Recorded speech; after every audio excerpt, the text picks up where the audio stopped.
Hope you guys had a good weekend. Go ahead and take out a sheet of paper. You're not going to have a quiz. You're going to write something down that I tell you, this is what you're writing down, and then I can use it as a quiz, okay, for you.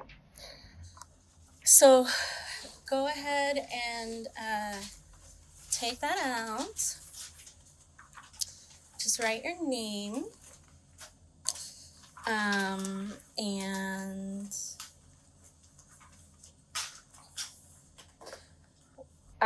what I want you to record is, or to write down, is I've written this out. Man is a blank animal. This is a quotation from Aristotle. What I want you to write is the sentence and then put in the blank, man is a political animal. Political animal. Okay, this is extremely important philosophical insight. Political animal. And lots of things I like about it. One of them is that it kind of recognizes our status as animals. And it also recognizes our status as interdependent people. We are not meant to live alone, completely isolated from each other, but there's something natural about community. Now, does that mean that community is always going to be perfect? No. But it does mean that part of becoming what we are and flourishing is what we are, is that we need each other to do it. Now, today is our first step into blood meridian. And we've said multiple times now that blood meridian is our way of tying up some of the themes of the course, kind of bringing it all together. And what blood meridian causes us to ask, I think in a lot of ways, is to ask a question about, right, we've studied kind of the conditions of the world, the sort of freedom that humans have to choose, the limits upon that freedom that have to do with our knowledge, our contingencies that we face, virtue, vice, that kind of thing. We started off with Genesis. We moved to Socrates' Apology. We spent time with Hamlet, Augustine, and Machiavelli, right, as a way of sorting all that out, looking at contending views and different perspectives.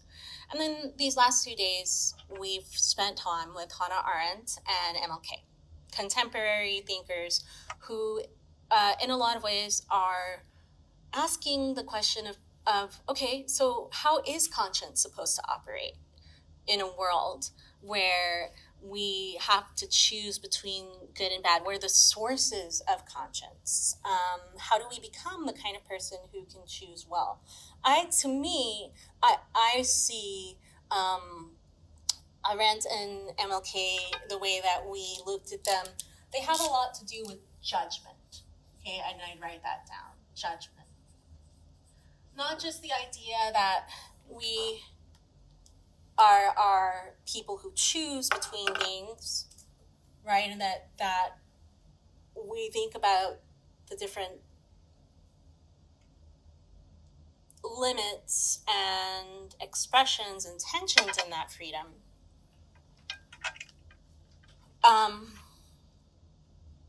but that we have a responsibility to choose. Judgment can be seen from the outside in the sense of somebody judging us, judging our choices, right? A lot of what law do is rules, but judge. And we can also talk about our own judgment, our assessment of a situation, our assessment of what action is required of us, right? And part of being someone who is free and having free will is being someone who takes responsibility for their judgment. Now, a lot of what MLK and Arendt point to is that not only does this become tense and fraught in the sense of like certain historical or political conditions, but also there's the question of how do we become the kind of person who makes the choices that we make? That question, how do we become the kind of person that makes the choices we make, is Aristotle's question. How do we become the kind of person that makes the choices we make as a part of, major part of what Aristotle's interested in. And for our purposes, we're going to hang out a lot in the realm of two texts of his, Nicomachean Ethics, and he wrote that down for you, and Politics. So he says ethics and politics are different, but they're related to each other. We'll talk about how a little bit. What I think, and we're going to have 2 lectures on Blood Meridian that are just setting you up, right? We're not going to get into plots, story beats, that kind of thing. We're going to get into kind of the concepts and historical info and philosophical info we need, right, to talk about it. But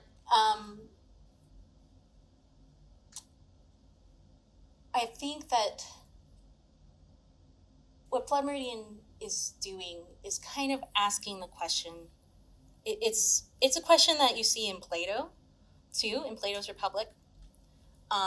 Definitely a question he himself's interested in, Aristotle, and McCarthy.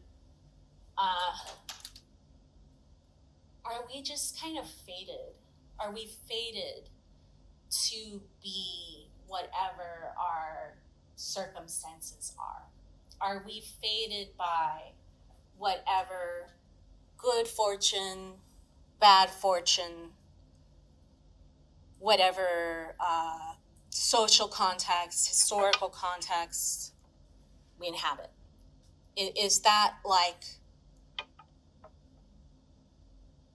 the decisive factor in what we actually do end up doing, what we do actually end up choosing, how we end up judging, which in another way is to say, are we free at all, right?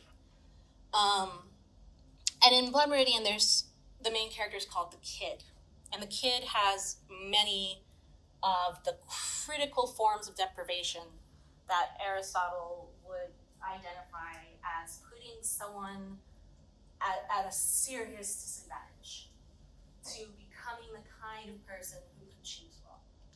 And as we read the story, we'll unpack that more, but basically he's raised in neglect, violence, abuse, chaos, lacks education. There's a clear lack of political and social structures to sort of stabilize his environment. His home is clearly dysfunctional. Basically, everything that gives someone the benefits that can help them to grow, right, into a chooser, right, of the good. The Kid is shown he does not have those. And his world that he inhabits lacks those things too. A lot of people in this world lack that.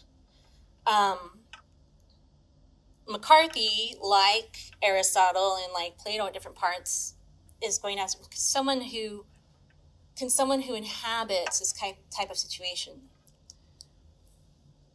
can they escape it? Are they doomed?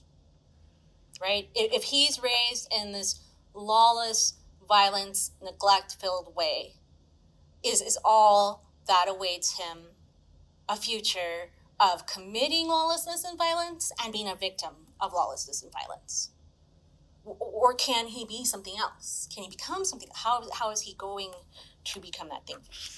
And a lot of this has to do just with something you guys ended up with last time, which I thought was pretty insightful, is you spent some time at the end of our conversation on Arendt talking about how human choices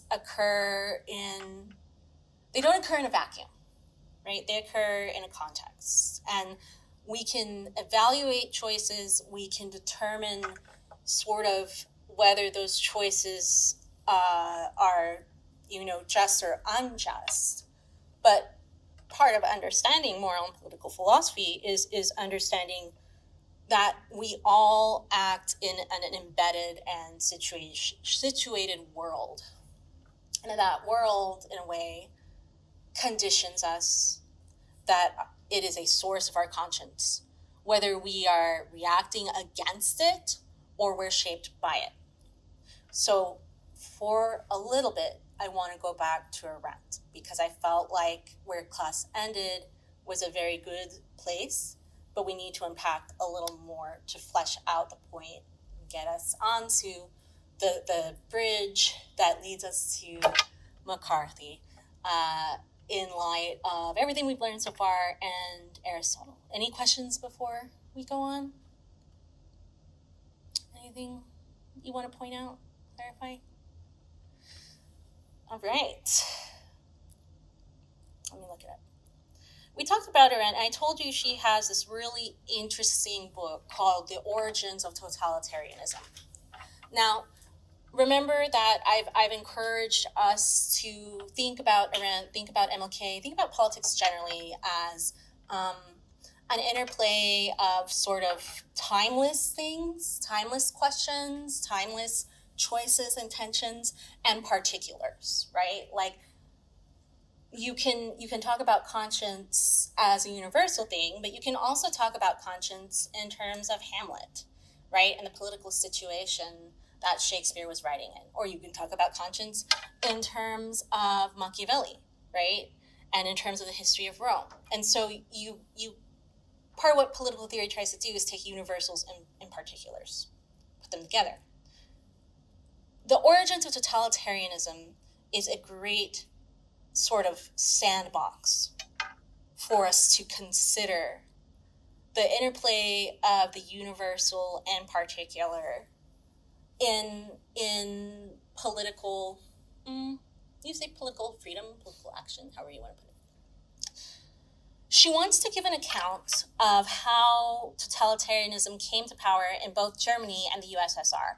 And she's really interested in the fact that these are two different systems, okay, right? They're ideologically different.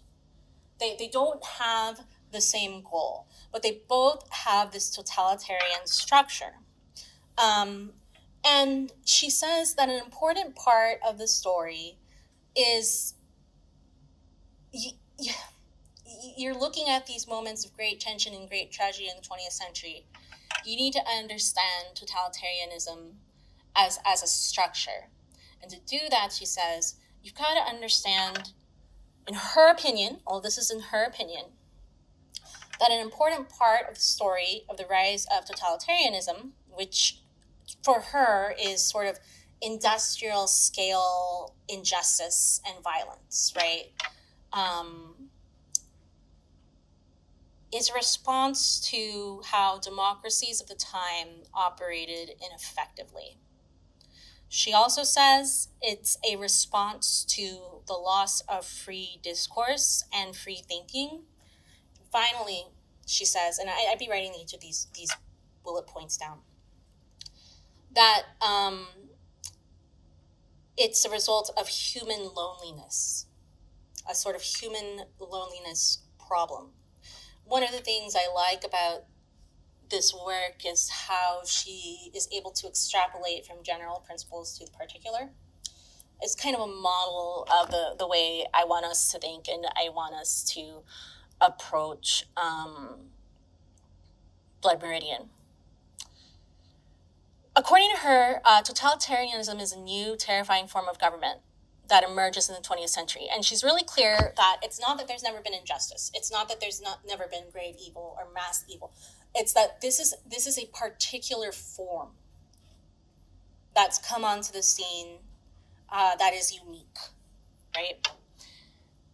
And she thinks, she's describing her opinion and her analysis of the historical moment, that she can identify three currents in totalitarianism: anti-Semitism, imperialism, and tribal nationalism. And notice she says tribal nationalism because I think she's interested. She has other writings on the nation state, but her focus here is on the tribalism of this nationalism. And she's especially at pains to try to deconstruct the Holocaust. She wrote Eichmann in Jerusalem, which we studied last time. She herself is a Jewish woman. She's also a philosopher.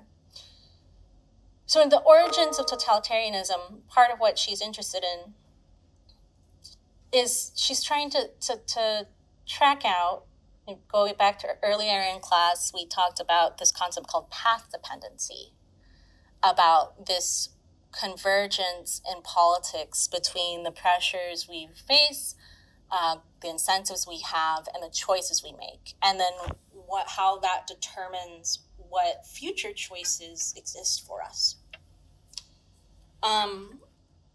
In a way, this is her giving a kind of path-dependent analysis of how she thinks the 20th century became what it did.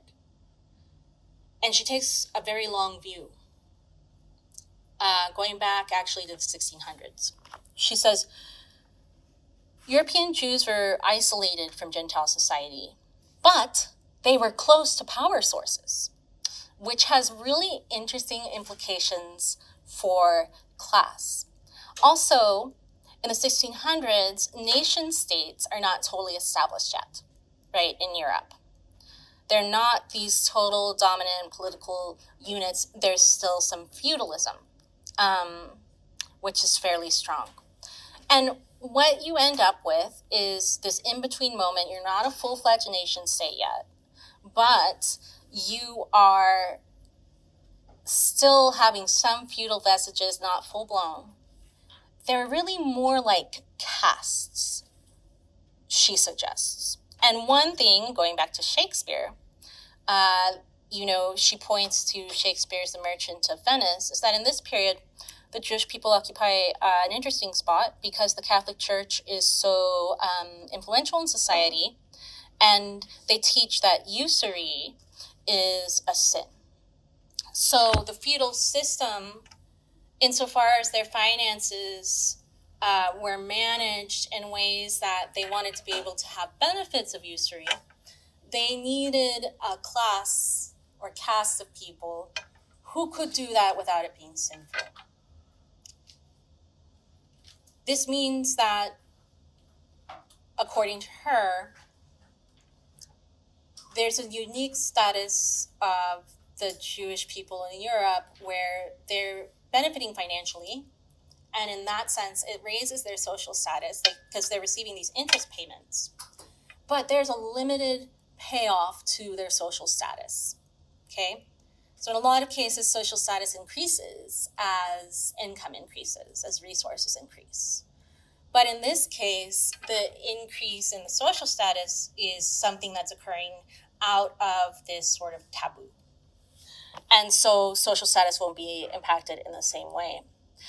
Another condition she thinks emerges here is in 1648, we had the signing of what's called the Peace of Westphalia. Okay. The Holy Roman Empire originated in the Middle Ages. It ended in the early 19th century with the Napoleonic Wars.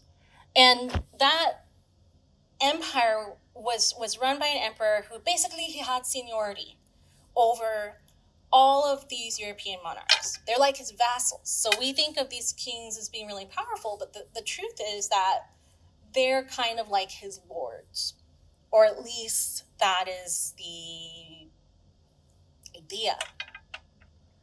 But as time goes on, you see these individual people and places start to split up into principates. Machiavelli is a really important part of this, right? And part of why we spent time with him. And you have the new groundwork of what become the nation states. These are thought of as being governments rather than, this is something she thinks really important. They're thought of as being governments rather than monarchies. So they are monarchical, many of them. But even if they have a monarch, they're thought of being governments, aka some sort of community, political institution that is representing a people that are defined by the boundaries of that nation state, the physical boundaries, the literal boundaries of a nation state. And to do this inside the nation states,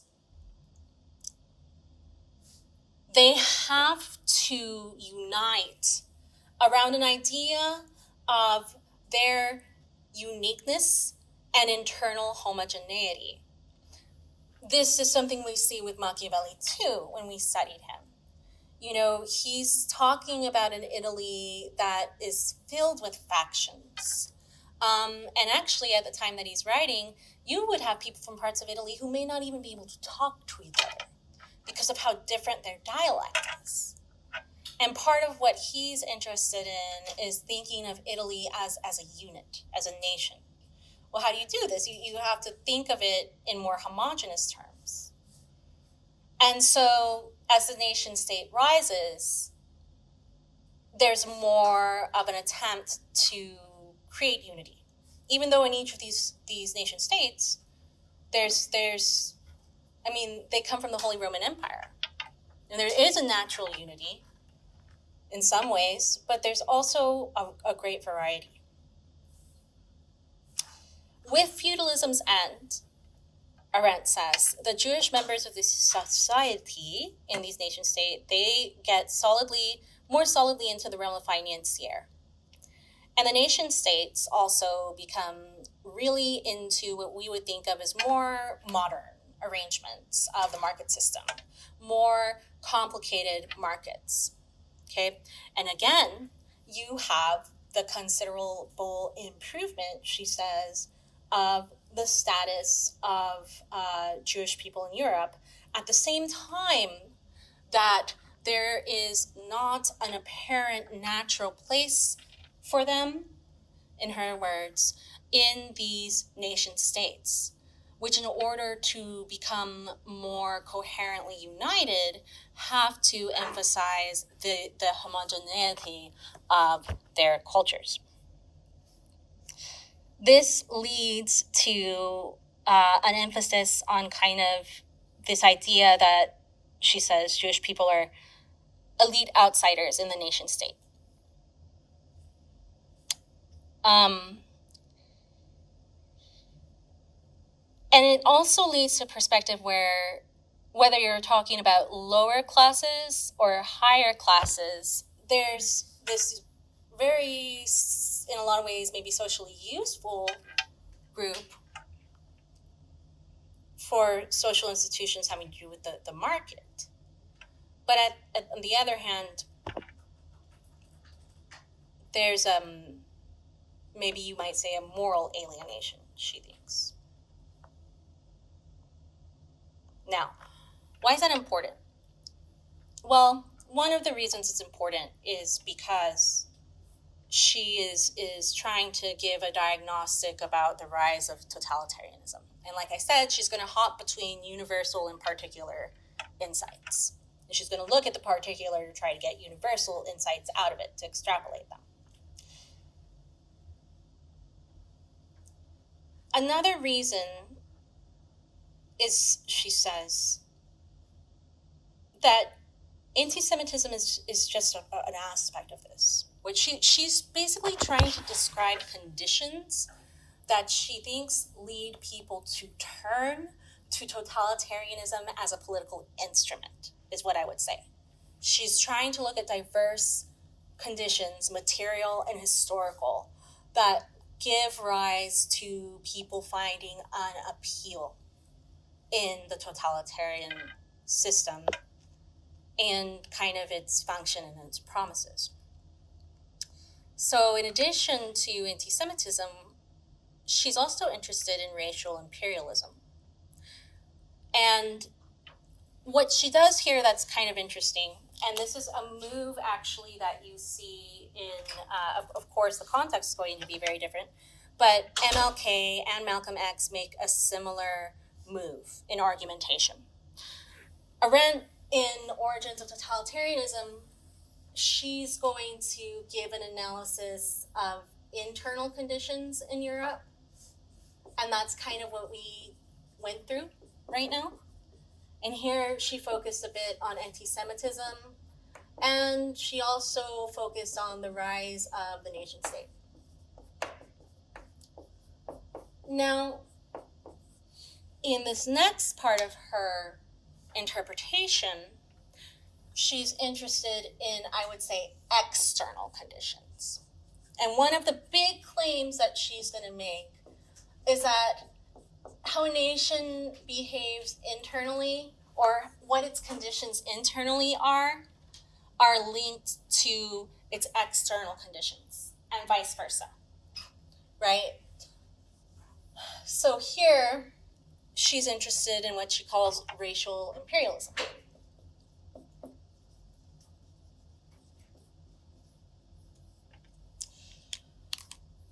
It's an interesting moment economically because the nobility's financial strength is diminishing and the bourgeoisie, like the middle class, theirs is increasing a lot.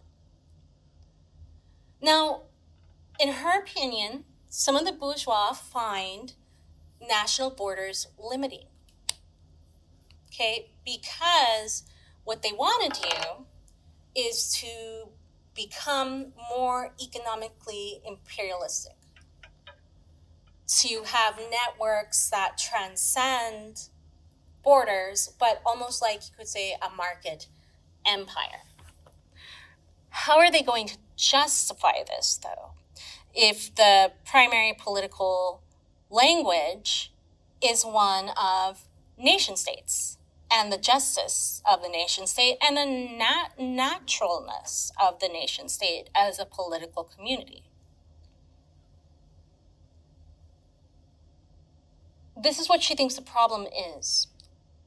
If you look at imperialism, according to her, just you look it in the face, she says, it's obviously unjust from the perspective of the nation state.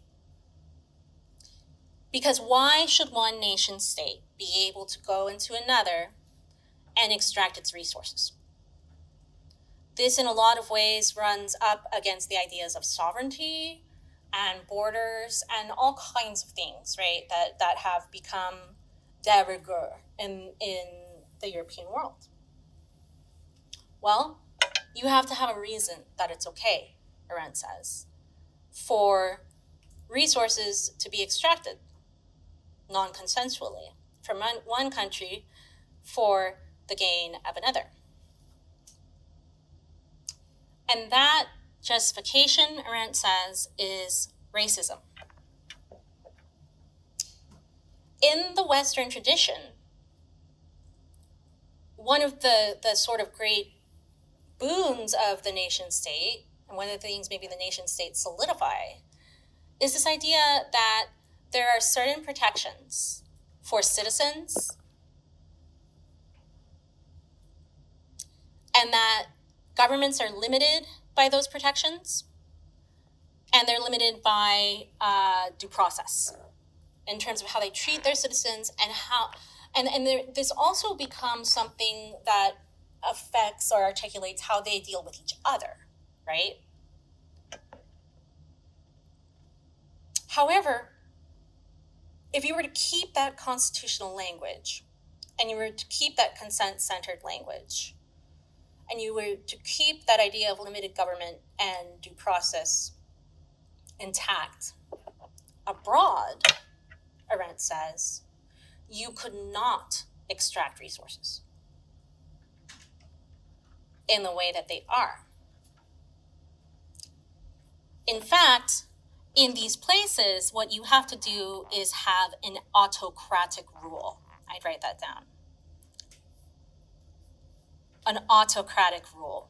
Because those are the conditions in which Arendt says you'll be able to get the resources justifiably, and you will have the highest profit margins. How do you justify this difference, Arendt says? Well, there's a difference in what law or justice requires because there's a difference between the populations, okay? Arendt says these foreign populations, these indigenous populations, are inferior, so they require autocratic rule, and they don't qualify for the protections of due process and limited government. And this is how you can justify both of these things occurring at the same time. Now, what Arendt thinks this does, and again, I think in a lot of ways this is a model for how someone is supposed to move, or supposed to, but I mean supposed to in terms of outcomes, I mean supposed to in terms of method, right? Where you can look at particulars, move to universals, move to universal, come to particular. She says that Europeans begin to define themselves not in comparison to one another, which is something that, happened with the nation-state model, right? But in comparison to the colonized. Okay, and that's really important. They don't compare themselves to each other like the French to the Spanish, the Italian to the German. They begin to see themselves in terms of this pan-European thing, right? And in some places, it becomes an actual pan-European political movement. And Arendt says it requires, specifically, she says, a revisionist history of genetic superiority, right? One of the reasons that you had to have the Treaty of Westphalia is because after the fall of the Roman Empire, Holy Roman Empire, everyone is at each other's throats. There's so much conflict, so much instability. The nation states, in a way, can kind of bring that under control. But there's still high tensions between the nation states. And that's part of why homogeneity internally became so important. But as colonization takes up, as it ticks up, according to Arendt, instead of being involved in these older feuds, right, on their continent, they have a revisionist history that emphasizes how much they are like each other, okay? Nation states first come around, you got to give big accounts of how you're different, how you're unique, how you hang together. Now that you have these colonies, you have to explain why you are alike and why you are superior and why you get to rule, she says, the rest of the world. She thinks that from here, it becomes easy to see the Nazi development of the concept of the master race. And she says this, of course, becomes something that is, deployed largely, obviously, against Jewish people. But she thinks that it has roots in imperialism, generally, in the way that we've described. And so you can't have these two conditions where you have internal justice understood as limited government, internal justice understood as due process and rights of citizen, and sort of external autocratic rule by force without consent politics. She thinks eventually those are two very different faces. And what happens is that the face of the external account becomes the one deployed at home. Okay? It basically gets imported, she says, into the European context. She thinks the logic of racial imperialism comes home, and it's aimed at European Jews especially. In particular, this only becomes even more possible once World War I happens and there's so much devastation, death, loss, financial destruction, and finally, social isolation. Social isolation. And it's this last part that I really want to focus on. Because remember, we started off with this suggestion from Aristotle that man is a political animal. If man is a political animal, what is kind of the inverse of that?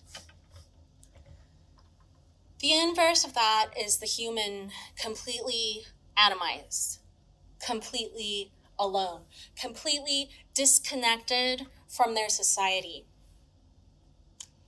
They feel forgotten by everyone else in their political community.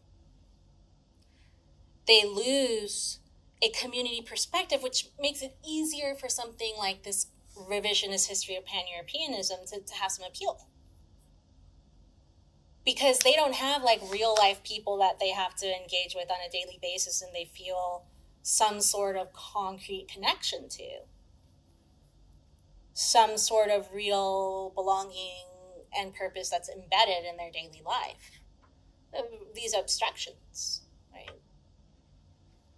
That in their loneliness become more and more important. And so for Arendt, it's not just democratic politics, so democratic politics is a special focus of her interest. But I think you'd even say it's types of politics that are not authoritarian. Those type of politics require the recognition of our social nature.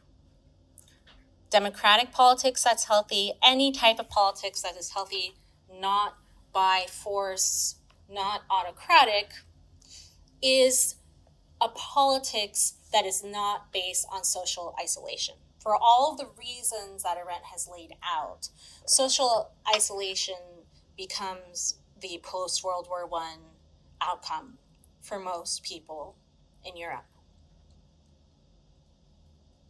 And this leads them vulnerable to this particular form of violence and cruelty and injustice on a mass industrial scale called totalitarianism. Let's think of the contrast then.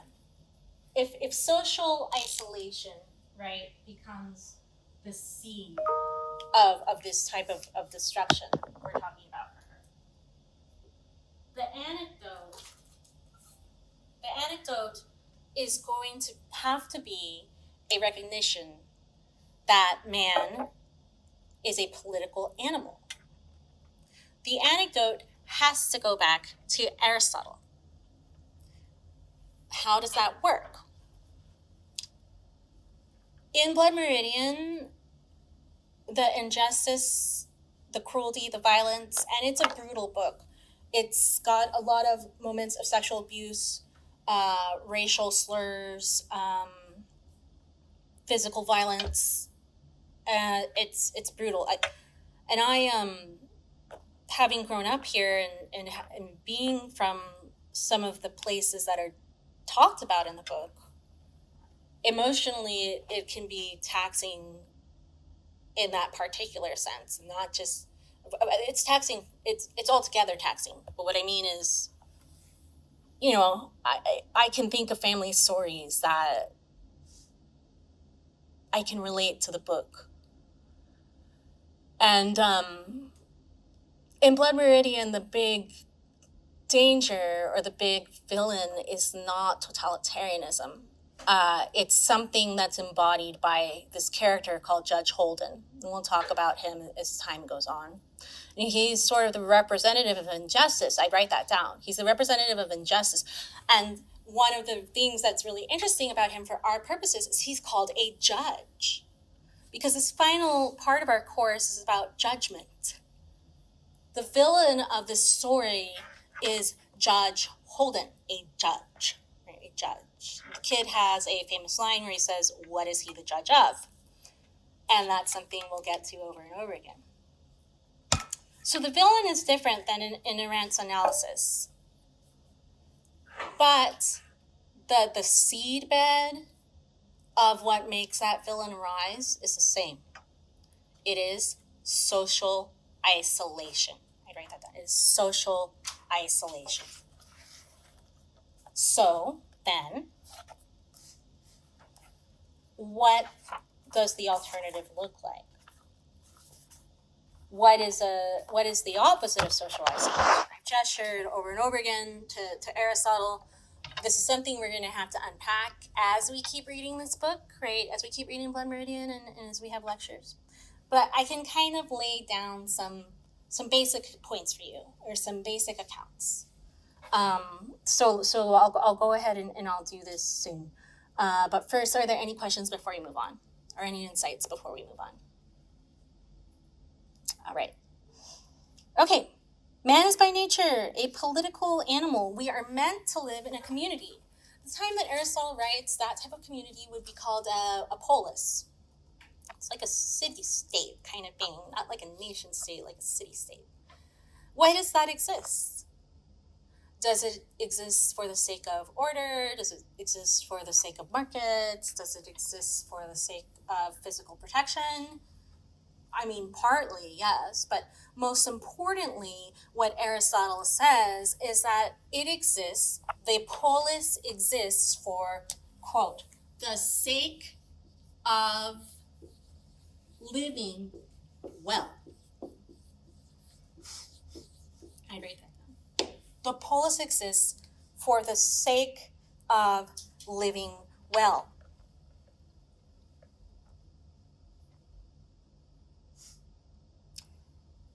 A person who does not have a polis, according to Aristotle, is either a beast or a god. And this should catch your interest. I write this down. Beast or a god, right? From having no polis. This should catch your interest because you're like, wait, he just said we're political animals. Isn't an animal a beast? Well, let's explore that a little bit more. A god in the Greek context is something that is entirely, or I should say in the Greek, especially Aristotelian context, is something that is, quote, entirely self-sufficient. Write that down. It needs nothing, and it needs no one. It's unchanging. It is unified. It's entirely independent. Why? Because if it depended on anyone else, anything else, it couldn't be a god. Dependence means a lack of power.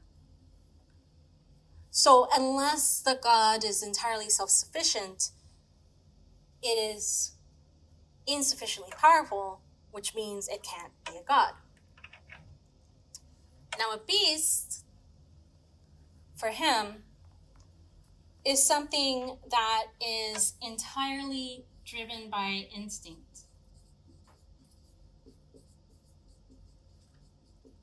Meaning there's no reason. There's no reflection. A beast is something that in a way exists only to consume, only to survive, and that's done by impulse, without thought, And this means that everything becomes a means to feeding the impulse. Everything and everyone. And like if you read the Iliad or the Odyssey and you find these monsters in them, these monsters are always things that are outside of society and they don't really need other humans in a real way. They're not human. They're kind of monstrous.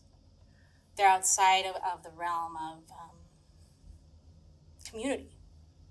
These two things, beasts and gods, don't need community. They're outside of community and they can't be inside of it. They can't be in it without destroying it. But the human is something that is in between these things, where we are beyond just instinct. We do have reason, right? We do have the ability to reflect. We have instinct too, but it's not the only thing. Our ability to make moral judgments, moral choices, distinguishes us for him, for Aristotle. But on the other hand, we're definitely not gods. We need each other to stay alive. And not only do we need each other to stay alive, but as I pointed out, we need each other to live well, to live happily, right?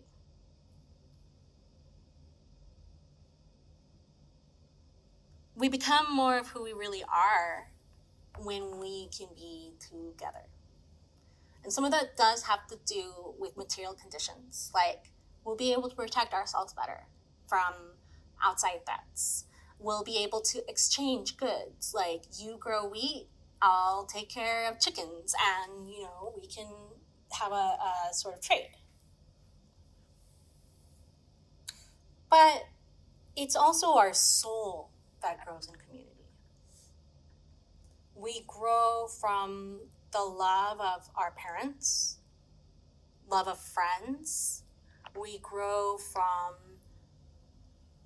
our hobbies, our interests, the things we do with each other to become good, like at playing soccer, a craft like maybe you could say you work together as a theater team, or you are on a soccer team or whatever. You have to engage with each other, and you're developing your own sort of skills related to soccer or theater, but you're also developing, like, hopefully, things like responsibility and discipline and good, sportsmanship, or good, collaborative skills. And also you're happy, right? Hopefully. I mean, if you have a hobby and if you find other people that you want to do it with, or other people you're working on toward a goal together on, it's supposed to be making you happy in some way, if it's really something you like. And so in a way, you're the human most fully alive. And we've talked about this before, like in class, where I talked about how those inflatable tubes outside of car dealerships, and they're like this, right? And then if you put a fan under them, they totally go out. You see that they've got arms, and you see they have a head and hair, and it's little, and they're most fully what they are. They're most fully the shape of that inflatable. That is what the human in community is like with Aristotle. For Aristotle.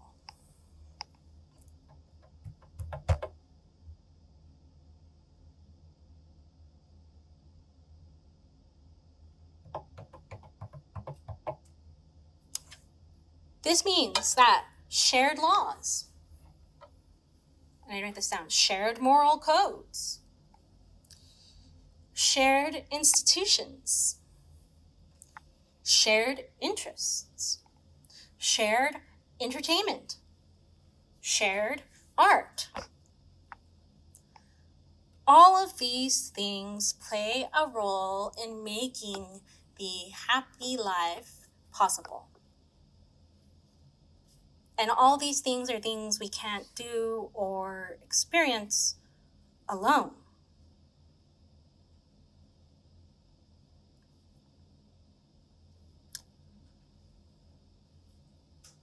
Social isolation then deprives us of goods and experiences central to being human.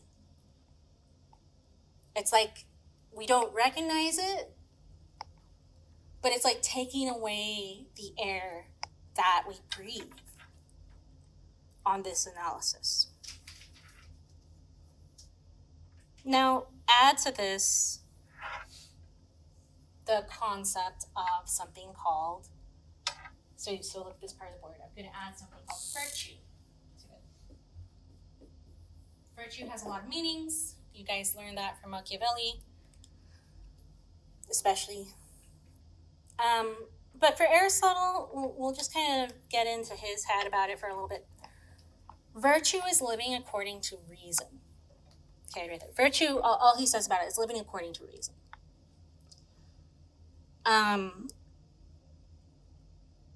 So virtue is a part of living well. Where does virtue come from? Are you just born with it? No. It's actually really interesting what he says here. Because virtue is something that you learn. Virtue is something you develop over time. In here, he comes up with this really, it's a word we use all the time, but he has kind of a particular way of talking about it, this concept of habits, right? Habits. The thing you do over and over again. Virtue has to become present for us through time and through practice.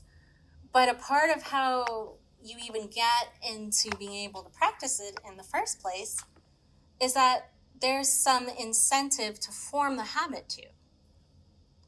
So to give an example, this is not a political example, but you can kind of imagine it in terms of a political community if you want to.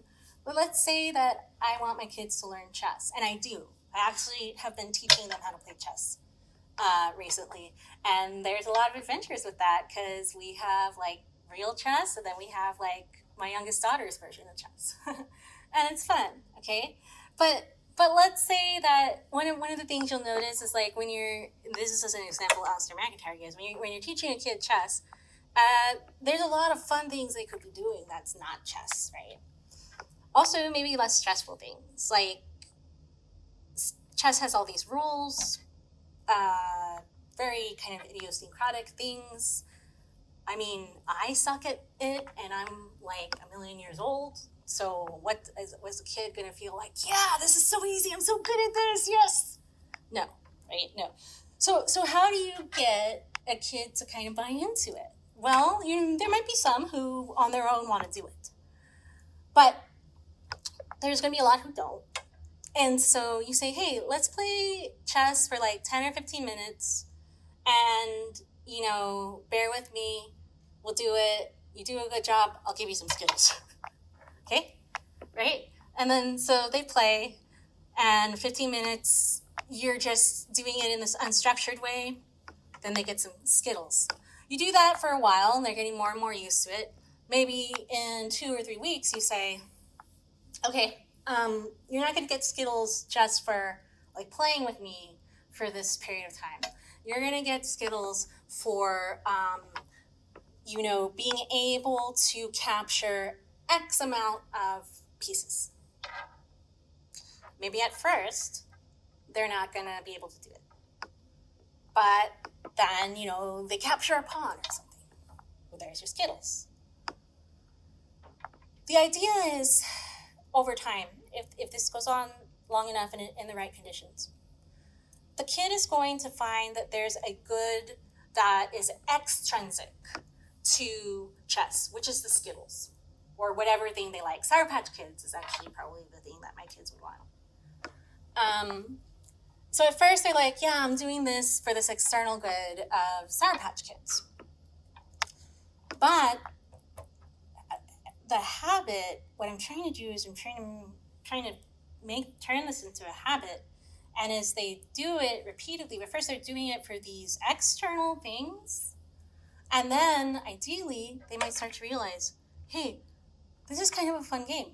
Hey, I enjoy kind of sitting here and trying to think what move I need to do next. Oh, I like spending time with my mom this way. Or I like spending time with my sister this way. And then maybe they start like noticing in other parts of their life that they start to strategize the way they do on the chessboard, and it's fun. So they've moved from, I'm doing chess because I'm being made to, and then I get this Sour Patch or Skittles, to these are things intrinsic inside chess that I like.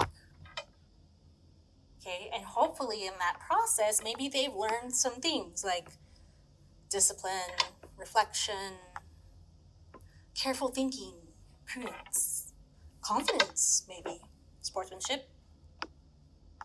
Maybe they're never going to really love chess in the end, but that whole process and exercise, ideally, would craft some type of virtue and some type of happiness in them. That's just one example. So part of why a political community is so important for us doing well and why it's such an antidote to social isolation is that it gives us this realm together where we can live out and start to move through habits that can lead us to rewarding and happy things and educate us into them without us even really knowing them. Laws can do this, relationships can do this, education can do this, communities can do this. It can happen in our home. One example might be it's good to have citizens who are literate, right? It's not just like good in the sense of it would be good to have this skill. Literate citizens are able to deliberate better. They're able to communicate with each other, share knowledge more, share decisions more. If you want to keep people from having some agency in how they live their lives, take away their ability to read. Okay? But so a good polis will have the conditions and incentives and possibilities for the development of literacy. And so we can think about this account in its ethical terms and in its political terms. Whether you're thinking about it ethically or politically, you can also see again why social isolation is such a path to destruction and injustice. Now, like I mentioned, Blood Meridian, it's filled with a lot of things that are vicious, crude, violent, unjust. It's filled with some abuse, some slurs, sexual abuse. It describes a pretty vile world. A world that doesn't seem to have any shared law, doesn't seem to have a shared moral code, doesn't seem to have shared institutions or shared education. What there is a lot of violence, a lot of survival, and a lot of domination. A lot of domination. And it's interesting that Judge Holden, who's the big baddie in the text, he ends up, you could say, well, is he like a god? And he seems to think of himself as a god at some points. It's interesting when you read the text, it'll make more sense that I said this. But what he really seems to look like is a beast, right? What he really seems to look like is a monster that wants to devour and capture these people who are free choosers,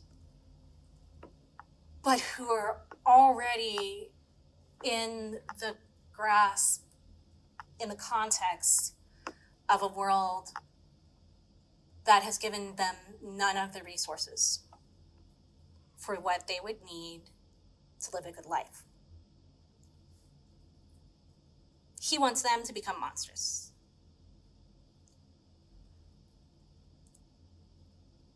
So at the beginning of Blood Meridian,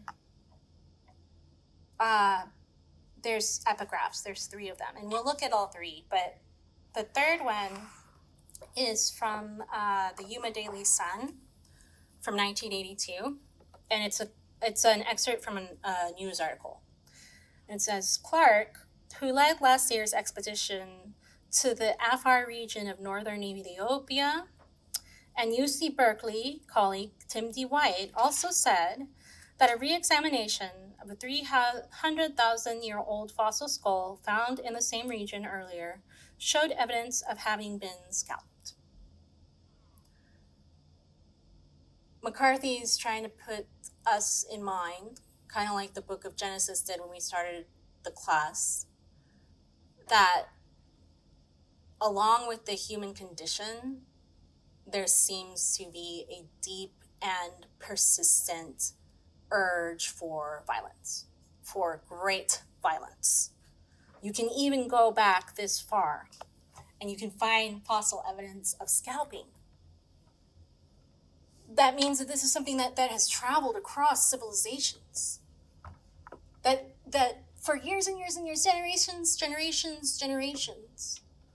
that have nothing to do with each other, even. Maybe no geographic connection at all. This is how deep that violent impulse goes for him. And the kid we've already described, when you start reading, you're going to read kind of the way he comes up in his home, what his start is like. And pretty soon you get also an idea of what the world he inhabits is like.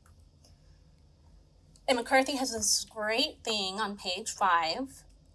When you get the book, you absolutely need to write it down, because it's kind of the core of the philosophical question that Blood Meridian poses, and it's the core of the question we're faced with by the end of the course.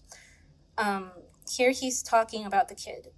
He says the kid's origins, this is after he sets out from his home, are become remote as his destiny, and not again in all the world's turning will there be terrains so wild and barbarous to try whether the stuff of creation may be shaped to man's will, or whether his own heart is not another kind of clay. I'm going to read it again. And like I said, it's on page 5. You can write it down when you get the book. His origins are become remote, so his beginnings are become as far away, as distant, as his destiny, as his fate. And not again, in all the world's turning, will there be terrains so wild and barbarous. And here he can mean terrains of the brutality of the West, but it could also be something more metaphorical and persistent about the human condition. To try whether the stuff of creation may be shaped to man's will, or whether his own heart is not another kind of clay. Another way to put this would be to say, are we shaped? Are we fated kind of by forces and things outside of our control? Or can we keep control of our destiny and kind of subject those forces to us? You could also look at it as a discussion of nurture versus nature, of free will versus fate. But he's laying out this question.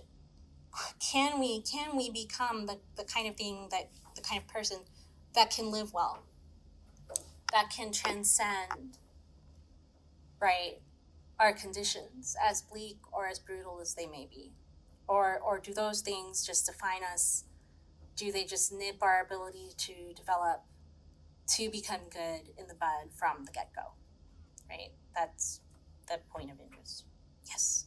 I know a scary thing is you're not supposed to deal with stress while you're pregnant, not just as like a saying, but because we literally build soldiers if you deal with stress. Because we're still in that old mindset. Like, if you're stressed out while you're pregnant, that means there's a war going on, and the baby has to come out strong, angry, impulsive, and ready to fight. And it will literally come out with anger issues, no matter how hard it tries not to. Strong, angry, impulsive, and ready to fight. Yeah, no, that I think that's a really fascinating point to bring up here, and also a fascinating thought experiment. You know, if humans are sort of epigenetically are kind of coming out already disposed to think, I'm under attack and I've got to be prepared to defend myself, to survive, and be ready to be aggressive. You know, especially if we're thinking that epigenetically there's these conditions of stress. And McCarthy kind of raises this by talking about, you know, a fossil that shows scalping 300,000 years before 1982, right? This idea that, well, maybe the human condition is such that we are born into the world alone, with enemies, and we have to already be disposed to fight, right, to survive. And if that's true, this account that is coming from Aristotle, it seems less useful, and maybe perhaps less like a dream, right? Like a dream. I think when you read Aristotle, you see that, I mean, in my opinion, it becomes more complex because he's willing to grant how much of life is like that for a lot of people. And that's why he's really interested in political conditions, right? That will try to maximize the possibility of flourishing. But yeah, absolutely. I think that's a really important thing. And another important thing he points out is that our beginnings a lot of times we don't choose them, right? And even if we want to renounce them, we're still reacting against them, right? Any other insights? You said totalitarianism is like a social isolation, right? Mm-hmm. If totalitarianism represented by an individual, then his personality, he grows up socially isolated, like Stalin. Right. Wouldn't that also mean that, like, his growing up? I don't know what I'm trying. No, you're doing good. Like, so I visited his birthplace. We go down to like the newspaper printing area, whatever. But if he like grew up socially isolated, right, his form of government, totalitarianism, is a form of social isolation. Right. It's a form of his personality. Yes. Totalitarianism is a form of their leader's personality. Yeah. Mm-hmm. No, that's a really interesting. Go back to when we did Hamlet. One of the things that kept coming up in Hamlet all the time was this idea that the king's body and the state of the political community marry each other. Okay, so in the example you gave with social isolation and Stalin, or we could talk about, if we read Plato's Republic, if you take my ancient medieval class, we get into it, right? We talk about the tyrant. They're always people who sort of experience of social isolation, experience of deprivation, and experience maybe even of injustice, right, has shaped who they become. But what they have become shapes the entire political apparatus, right? And so the soul of the individual and the soul of the political community, whether you're talking about average citizens or you're talking about elite leaders, they're linked, right? They're linked. And one of the things that's really interesting about the kid in this book is he is someone who is raised in all types of violence, deprivation, and social isolation. And the question is he going to become monstrous, right? because of these things? What if he doesn't want to? Does he even have a path to not be? Kind of like you're talking about the conditions of childhood, right? And who someone becomes and what they inflict on the people around them. Does he have any agency to resist that? Does he have any possibility of being different? What do you think? I need to look into it more. Yeah.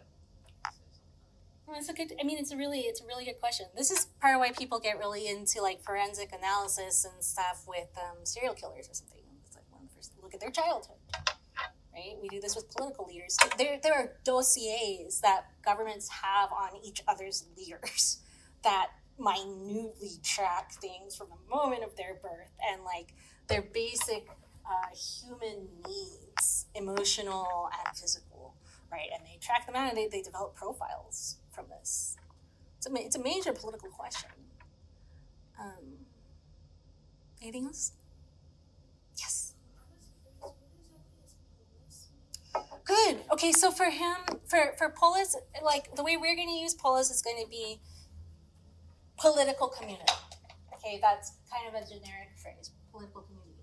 Oh, look, it's not working, the marker.